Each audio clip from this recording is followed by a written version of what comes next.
আসসালামু আলাইকুম dear student, আশা করি তোমরা সবাই ভালো আছো। আজ আমি তোমাদের জন্য নতুন করে আরেকটি ভিডিও নিয়ে এসেছি টেন্সের উপর। ইতিমধ্যে আমি একটি ভিডিও আপলোড করেছি টেন্সের উপর, তোমরা জেনেছো, অনেকেই জেনেছো। আজ আবার ওই টেন্সের উপর ভিত্তি করে দ্বিতীয় একটি পার্টে আমি ভিডিও নিয়ে হাজির হয়েছি। তোমরা যারা এখনও প্রথম ভিডিওটি দেখোনি, আহ্বান থাকবে তোমরা প্রথম ভিডিওটি দেখে এই ভিডিওটা দেখবে, তাহলে তোমাদের জন্য বুঝতে সুবিধা হবে, দুটোই টেন্স পরিচিতির জন্য। ঠিক আছে, তাহলে শুরু করা যাক। আমি অবশ্য টেন্স পরিচিতি স্টেপ 2 কিছু লিখে রেখেছি, যাতে অল্প সময়ের মধ্যে তোমাদেরকে আমি বোঝাতে পারি। ওকে, যারা খাতা কলম এখনো হাতে নাওনি, আহ্বান থাকবে সাথে খাতা কলম নিয়ে বসো। অন্তত কিছু লেখলে তোমাদের ধারণা দৃঢ় হবে। ওকে, আমি শুরু করি। দেখো, আমি প্রথম ভিডিওতে উল্লেখ করেছি সাহায্যকারী ভার্ব। এই জায়গায় উল্লেখ করেছি সাহায্যকারী ভার্ব, তবে এখানে একসাথে সব সাহায্যকারী ভার্ব আমি দিয়ে দিয়েছি। যেমন সাহায্যকারী verb am, is, are, was, were, have, has, had, will, shall. এই যে সাহায্যকারী ভার্বগুলো আছে, ওই ভার্ব প্রকার টেন্সের উপর ভিত্তি করে। তবে সাহায্যকারী ভার্ব শুধুমাত্র 10 প্রকার টেন্সে ব্যবহৃত হবে। কয় প্রকার? 10 প্রকার। 5 5 10 প্রকার। আমরা জানি টেন্স আছে কয় প্রকার? 12 প্রকার। তো বাকি যে 2 প্রকার থাকলো, ওই 2 প্রকারের সাহায্যকারী ভার্বের কোনো ব্যবহারই নেই। যেমন আমি এখানে দিচ্ছি B1, এই জায়গায় লিখছি B2, অর্থাৎ B1 বলতে প্রেজেন্ট ইনডিফিনিট টেন্স। আমরা জানি ভার্বের লিস্টে ভার্বটাকে 3টা পার্টে দেওয়া হয়েছে, যেমন প্রেজেন্ট ফর্ম, ফার্স্ট ফর্ম এবং ফার্স্ট পার্টিসিপল ফর্ম। এই যে টেন্সের মধ্যে 3টা পার্ট আছে, এই প্রথম পার্টটা হবে B1, দ্বিতীয় পার্টটা হবে B2, আর তৃতীয় পার্ট যেটা B3, ওটা শুধুমাত্র টেন্সের বেলায় পারফেক্ট টেন্সে আমরা ব্যবহার করি আর বয় চেঞ্জের ক্ষেত্রে ব্যবহার করি। ওকে, ওইটা আমাদের ক্লাস না, তো আমরা B1 এবং B2 বোঝাতে এই কথা বললাম। তা দেখো, ওইটা হচ্ছে সাহায্যকারী ভার্ব। এই সাহায্যকারী ভার্বটা আমাদের মাথায় প্রথম নিয়ে নেব, অর্থাৎ আমরা মুখস্থ করব অথবা ধারণার মধ্যে নিয়ে নেব, যে যেভাবে পারি। ওকে ওকে তারপরে B1 থাকলে প্রেজেন্ট ইনডিফিনিট টেন্স এবং B2 থাকলে ফার্স্ট ইনডিফিনিট টেন্স। অনেকের আবার মনে ধারণা থাকতে, চিন্তা থাকতে পারে যে B1 বলতে কি, যেমন হি গোজ টু স্কুল, এটা হচ্ছে B1। যেমন go, went, gone। আবার আরেকটা সেন্টেন্সের আমি টেন্সের উদাহরণ দিই, যেমন B2,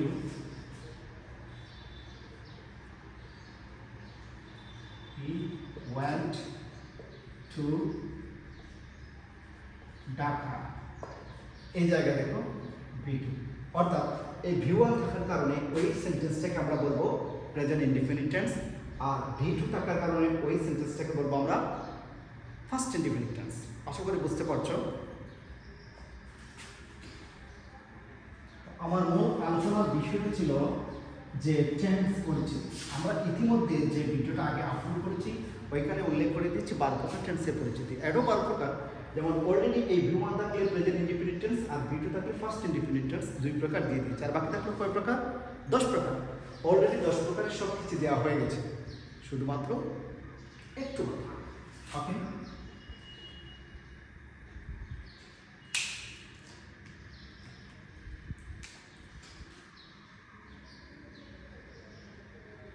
am, is, are, have, has। এই যে 5টি সাহায্যকারী ভার্ব দেখতেছি, ওইগুলো কিন্তু ওই জায়গায় আছে।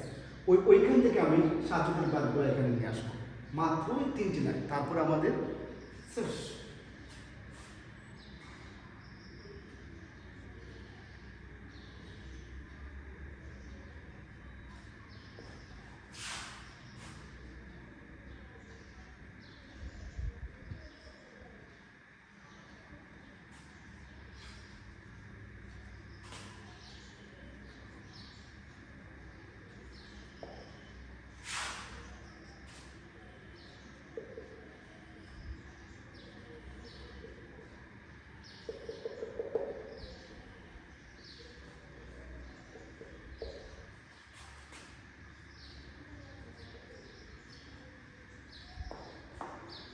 দেখো একটু ভালোভাবে দেখো, am, is, are, have, has, এই যে পাঁচটি সাহায্যকারী ভার্ব আছে, এই পাঁচটি সাহায্যকারী ভার্বের যে কোনো একটা সেন্টেন্সে উল্লেখ থাকলে আমরা ধরে নেব এটা প্রেজেন্ট, শুধুই মাত্র প্রেজেন্ট ধরে নেব।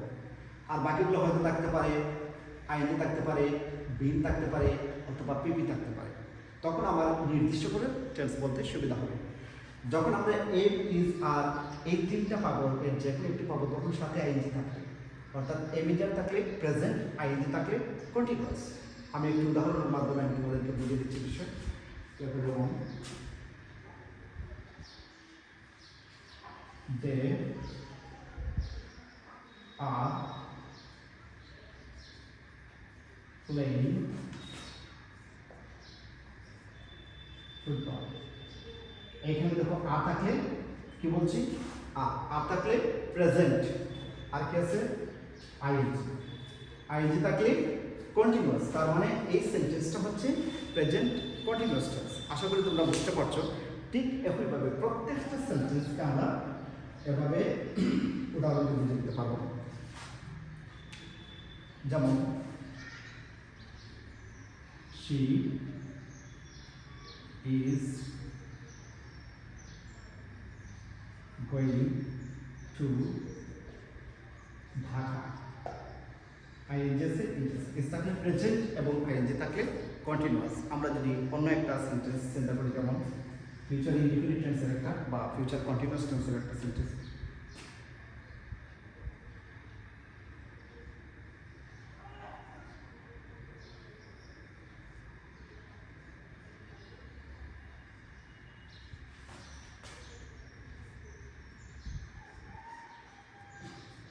ফিউচার টেন্সের বেলায় শ্যাল বি বা উইল বি দুটার যে কোনো একটি ব্যবহার করে দেয়, আমরা যে কোনো একটা ব্যবহার করি না।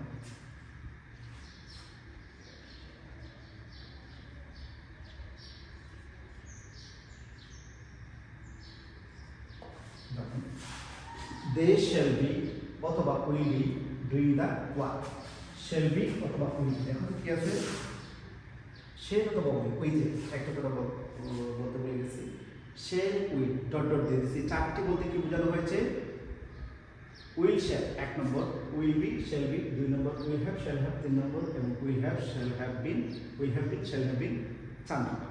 অর্থাৎ ওই চারটি এই জায়গায় লিখতে হলে অনেক জায়গায় জুড়ে দেবে, তাই ওই চারটি বলতে আমি ওই যে চারটি লিখে দিয়েছি ওই চারটিকে নির্দেশ করেছি।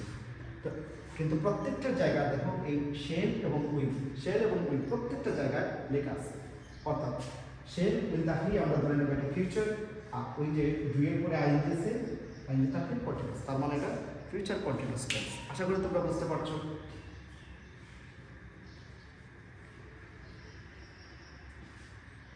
আমি আবার বলি, টেন্স পরিচিতি স্টেপ 2। এই যা দিছি 10 প্রকার টেন্সের উপর ভিত্তি করে সাহায্যকারী ভার্ব। ওকে, V1 থাকলে প্রেজেন্ট ইনডিফিনিট টেন্স, V2 থাকলে ফার্স্ট ইনডিফিনিট টেন্স। ভার্ব প্রকারের এই হচ্ছে 2 প্রকার, আর বাকি সাহায্যকারী ভার্ব হচ্ছে 10 প্রকার। অর্থাৎ এই জায়গা থেকে এই পর্যন্ত হচ্ছে 10 প্রকার টেন্সের পরিচিতি। ঠিক আছে, খুব সংক্ষিপ্ত দেওয়া হলো না।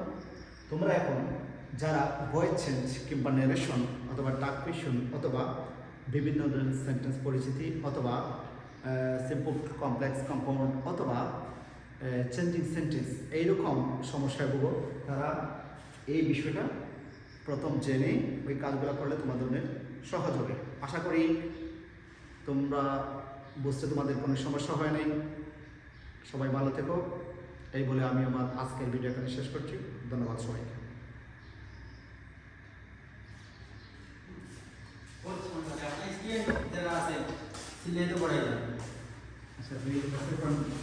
এখন আপনারা